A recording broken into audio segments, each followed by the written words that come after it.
Friends, Intas Pharmaceuticals is currently conducting a walk-in interview. Friends, this walk-in interview is on the date 25th September. So they are looking for their manufacturing injectable department, and this walk-in interview is on Sunday.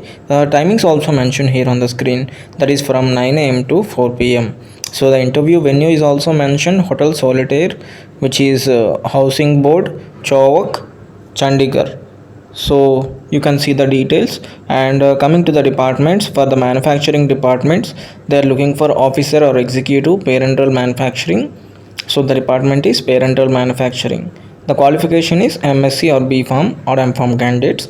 So coming to the experience, they are looking for minimum 2 years of experience and maximum 8 years of experience. And the job area is experience in you must have experience in vial filling, tunnel, lyophilizer, visual inspection, line operation, injectable manufacturing plant. And for the machine operator or technician in the same department, parenteral manufacturing, ITI or diploma with 2 to 7 years of experience in vial filling, tunnel, autoclave, lyo, NDDS, injectable manufacturing plant. So NDDS means novel drug delivery system.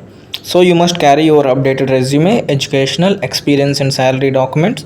And candidates who have appeared for an interview at Instas in the last 6 months are requested not to apply again. Only candidates who are having experience in globally regulated plants, US FDA, MHRA should apply, and the candidates must adhere to COVID-19 guidelines. So if you have any queries regarding this walk-in interviews, you can contact Khyati Patel. The number is mentioned, or also you can mail to hrd/sez@instasparma.com. So these are the complete details. For regular job updates, you can subscribe to our YouTube channel pharmajobalert.in. And if you have any doubts, you can ask in the comment sections. If possible, we are able to clear those doubts. Thank you for watching.